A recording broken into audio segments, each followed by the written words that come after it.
અત્રે ઉપસ્થિત આમંત્રિત મહેમાનશ્રીઓ, આચાર્યશ્રી, ગુરુજનો, વાલીશ્રીઓ તથા મારા વહાલા વિદ્યાર્થી ભાઈઓ બહેનો, આપ સર્વેને મારા નમસ્કાર. મારું નામ છે મહેતા તિથિ હિતેશ કુમાર. હું ધોરણ 10માં અભ્યાસ કરું છું. આજે હું આપ સર્વેને 15મી ઓગસ્ટની વ્યથા વિશે જણાવવા માંગુ છું, તો આપ સૌ શાંતિથી સાંભળો તેવી મારી નમ્ર વિનંતી. જી હા પ્રિય દેશવાસીઓ, મારું નામ છે 15મી ઓગસ્ટ. હું આ દેશના વિદ્યાર્થીઓ માટે 10 માર્કમાં પૂછાતો નિબંધ છું. સુરક્ષા કર્મીઓ માટે હું ફરજ છું. સરકારી કર્મચારીઓ માટે હું એક જાહેર રજા છું. અને આ દેશના દેશવાસીઓ માટે કદાચ એક નિબંધથી વધુ કાંઈ જ નથી. આજના દિવસે કબાટમાં કોકડું વાળીને પડેલા રાષ્ટ્રધ્વજને બહાર કાઢવામાં આવશે. જો તેને ગણેશજીના વાહન દ્વારા કોતરવામાં આવ્યું હોય તો તાબડતોડ બજારમાંથી નવો લાવવામાં આવશે. કદાચ જો રાષ્ટ્રગાનના શબ્દો ભૂલાઈ ગયા હોય તો હવે અમુક જગ્યાએ માત્ર મારી ટ્યુન જ વગાડવામાં આવે છે અને એ 52 સેકન્ડ પણ કેટલાક મહાનુભાવોના મોબાઈલ રણકતા હોય છે.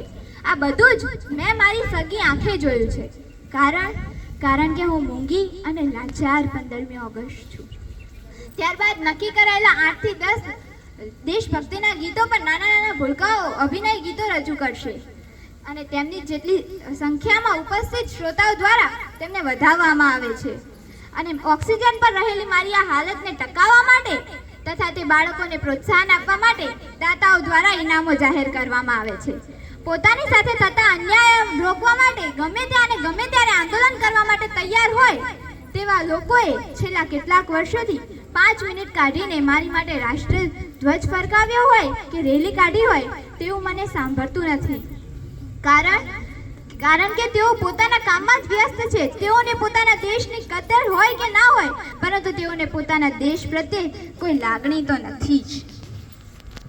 દરેક લોકો પોતાના કામમાં વ્યસ્ત થઈ ગયા છે અને પોતાના દેશને માત્ર એક રમકડું સમજીને બેઠા છે. ભારતમાં દરેક લોકો મને ભૂલી ગયા છે, છતાં હું સૌને માફ કરી દઉં છું. કારણ કે હું સમજદાર અને ઉદાર 15મી ઓગસ્ટ છું. વર્તમાનમાં મારી પાસે આઝાદીના આટલા વર્ષો પછી પણ ગૌરવ લઈ શકાય તેવા અને આંગળીના વેઢે ગણી શકાય તેટલા નામ પણ નથી. આ દેશમાં અગસ્ત્ય નામના એક મહાન ઋષિ થઈ ગયા, જેમને પોતાની હાથની અંજલિમાં આખો દરિયો પીધો હતો. આ વાત પુરાણ પ્રસિદ્ધ છે. પરંતુ આઝાદી પછી આ દેશને એક નહીં 15 ઓગસ્ટ મળ્યા. છતાં પણ આ ગરીબોના આંસુ હજી સુધી કેમ પી શકાયા નથી? 15મી ઓગસ્ટ તરીકે હવે મને મૂંઝારો થાય છે. આ લાલ કિલ્લાનો લાલ રંગ જોઈને મને ભગતસિંહ અને ચંદ્રશેખર આઝાદની આંખોનો લાલ રંગ યાદ આવી જાય છે. આ શસ્ત્ર પ્રદર્શન જોઈને મને મારા માટે પોતાના માથે કફન બાંધીને લડેલા મારા સંતાનો તાત્યા ટોપે, રાણી લક્ષ્મીબાઈ, મેડમ કામા, વીર સાવરકર, સુભાષચંદ્ર બોઝ કે લાલા લજપત રાયને ખૂબ જ યાદ આવે છે. મારી પાસે ભવ્ય ભૂતકાળ છે, પરંતુ હું ઘાયલ વર્તમાનથી ઘવાયેલી 15મી ઓગસ્ટ છું. આ દેશને અડધી રાતે આઝાદી મળી છે. એટલે જ તો કદાચ આખો દેશ અને દેશવાસીઓ ઊંઘમાં છે. અત્યારના યુવાનોને સાવ મફતમાં મળેલી આ આઝાદીની કોઈ જ કદર નથી.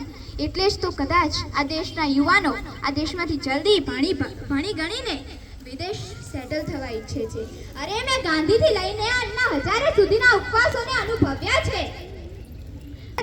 વોટ બેંક માટે વંદે માતરમના નારા લગાવનારાઓને હું મળેલી છું અને કાયદા માટે મૌન સેવનારાઓને મેં રૂબરૂ જોયા છે. છતાં પણ અત્યારે આ ભૂલકાના અભિનય ગીતોને જોઈને હું ખુશ થઈ જાઉં છું કે એટલીસ્ટ જ્યાં સુધી તેઓ ભણે છે ત્યાં સુધી તો આ રાષ્ટ્રધ્વજને સલામી આપશે. સવારના પોરમાં સિગ્નલ પર 5-5 રૂપિયાના રાષ્ટ્રધ્વજ વેચતા એ 10-10 વર્ષના બાળકોને જોઈને મારા આંખમાં આંસુ આવી જાય છે. તે બાળકો રાષ્ટ્રધ્વજ નહીં પરંતુ પોતાનું બાળપણ વેચી રહ્યા છે. આ આઝાદ ભારતના કોઈ વ્યક્તિને દેખાતું કેમ નથી? કોઈને આ વાત સમજાતી કેમ નથી? 16મી ઓગસ્ટની સવારે જ્યારે તમે મોર્નિંગ વોક પર નીકળો ને સાહેબ, ત્યારે ઝીણી નજર નાખીને એકવાર જોજો. આપણા દેશની આન બાન અને શાન એવો તિરંગો તમને રસ્તા પર કે કોઈ પણ ઉકેડામાં જરૂરથી જોવા મળશે.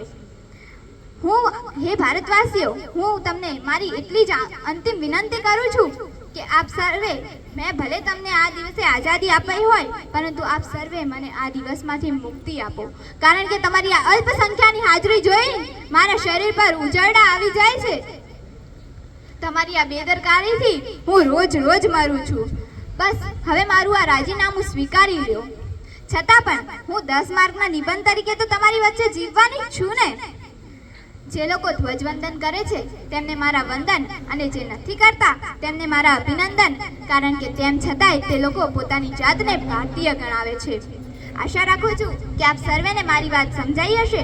આપની વહાલી 15મી ઓગસ્ટ તરફથી આપ સર્વેને સ્વાતંત્ર્ય દિવસની હાર્દિક શુભકામનાઓ. અસ્તુ. જય હિન્દ, જય ભારત.